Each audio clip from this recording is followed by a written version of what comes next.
They were the pride of the Kriegsmarine, hand-picked, celebrated in newsreels, decorated before cheering crowds. Nazi Germany sold U-boat service as the most elite assignment a young man could earn. 40,000 young men answered that call. 28,000 never came back. A 75% death rate, the worst of any branch in the entire war. And the men who manufactured this glory knew the numbers all along. Steel, salt, and sacrifice, the Reich's propaganda machine poured these words across every surface of wartime Germany. U-boat posters promised adventure beneath the waves, a brotherhood forged in cold Atlantic steel. Newsreels rolled out images of fresh-faced sailors standing at attention, medals shining on their chests, as Admiral Dönitz delivered speeches about the Wolfpack's cunning and the submarine's silent power. The voice of the regime thundered from radios and cinema screens. Unsere Unterseeboote sind die Klingen der deutschen Seemacht. Our submarines are the blades of German sea power. Every parade, every recruiting leaflet, every staged medal ceremony repeated the same gospel. U-boat service was not a job, it was a calling. The elite, the chosen, the front line in a new kind of war. The myth was everywhere. In the language of Wolfpack tactics, Rudeltaktik, Dönitz found a perfect metaphor. The coordinated hunt, the lone predator, the promise of victory through discipline and daring. Training manuals echoed the myth with chapters like Die Ehre der Rudels, binding technical instruction to the language of destiny. Even as the war dragged on, the image held. Smiling boys in navy blue, their futures painted in the bold colors of the Reich. Recruitment posters showed not fear or fatigue, but pride. Deine Zukunft unter den Wellen.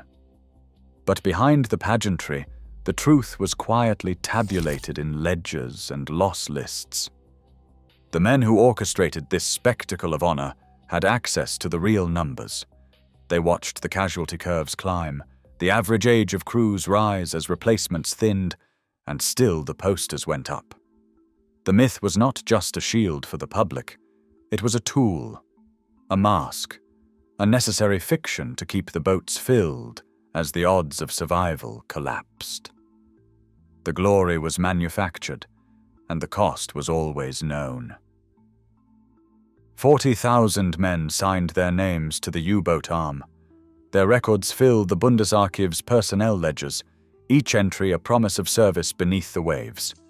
But the numbers that mattered most were never printed on the posters.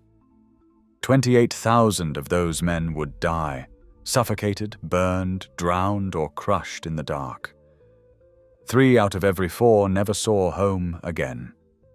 No other German military branch came close to such attrition.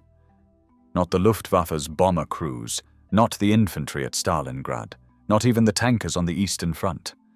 The U-boat service was a machine for swallowing men whole. 75% mortality, a figure so stark it almost resists belief. But the loss ledgers are unambiguous. The muster rolls show faces that vanish from one year to the next. The average age of the crews, once 22, crept upward as younger replacements ran out and older men were pressed back into service. By 1945, the U-boat arm was staffed by survivors and the too old, the too young, the already broken. These are not the numbers of an elite force. They are the statistics of a slaughterhouse. 783 boats lost, 5,000 men taken prisoner, 28,000 dead. The ledger does not care about medals or speeches or the myth of the Wolfpack. It records only the bodies, the missing, the drowned. Every new patrol was a roll of the dice with loaded odds. And yet the system continued, filling the boats as quickly as they emptied, insisting on the mask of glory even as the arithmetic made survival a fantasy. 50 men packed into a steel tube just 67 meters long. The type Visek U-boat, pride of the fleet, was less a vessel than a test of human endurance. Every inch was rationed. bunks stacked 3 high, torpedo racks doubling as larders, and 2 toilets, one often sealed and filled with bread, potatoes, and tins of fat. Fresh food vanished after 10 days, replaced by a diet of sour milk, salted meat, and whatever could survive the damp.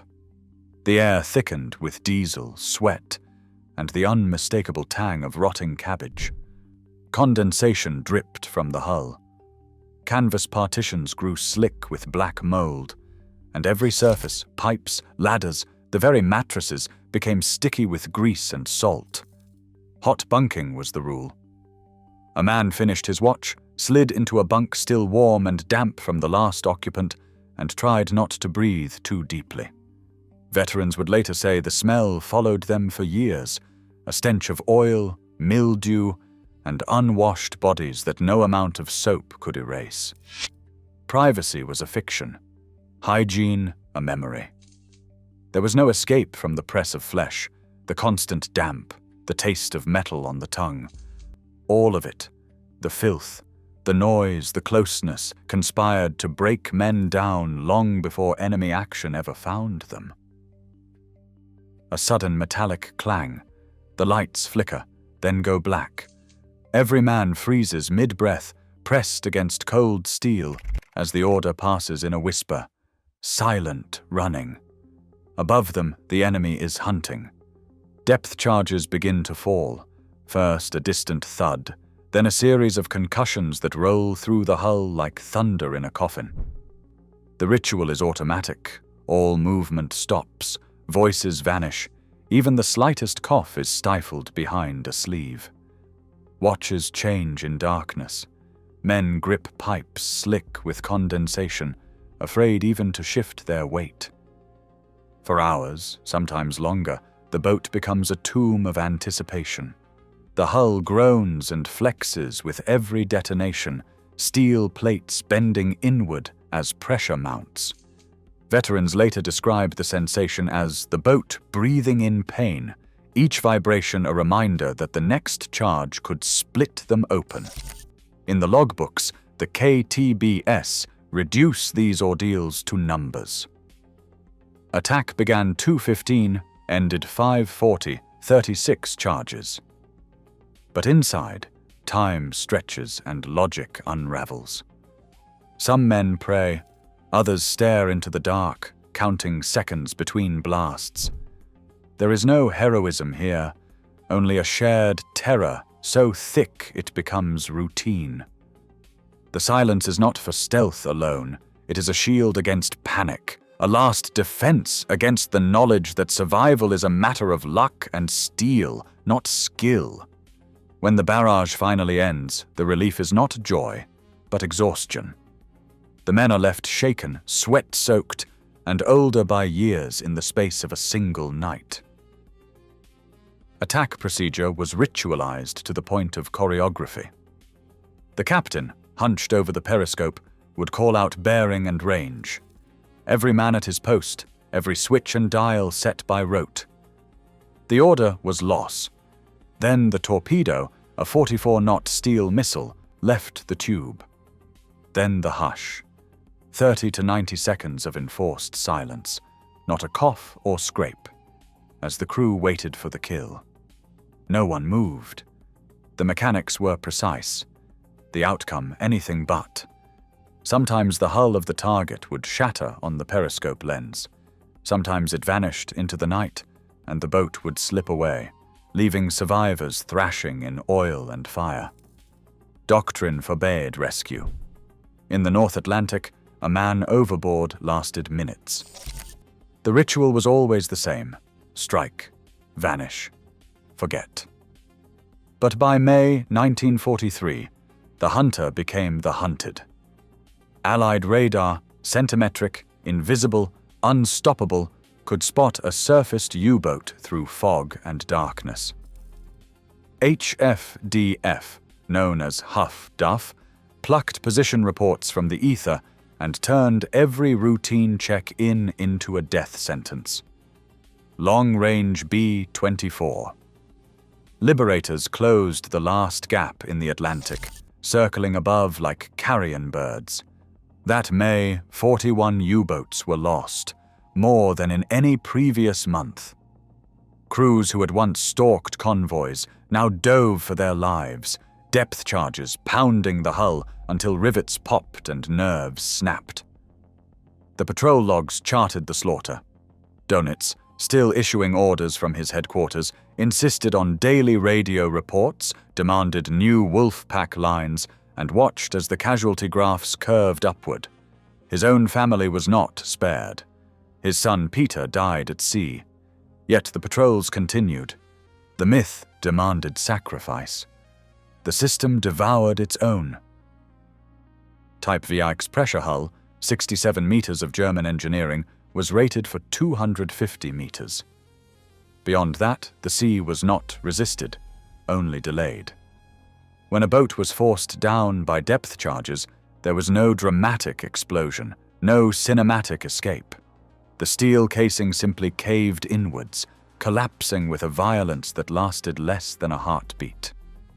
At crush depth, water pressure exceeded 25 times atmospheric pressure, enough to implode a vessel and erase 50 men in a single, muffled instant. The physics were absolute. The Draeger escape set, standard issue for morale, was a joke below 30 meters. At real combat depths, it was a talisman, not a tool. No one escaped from the deep. The few who survived, just 5,000 out of 40,000, did so by luck, surrender, or capture, not by design.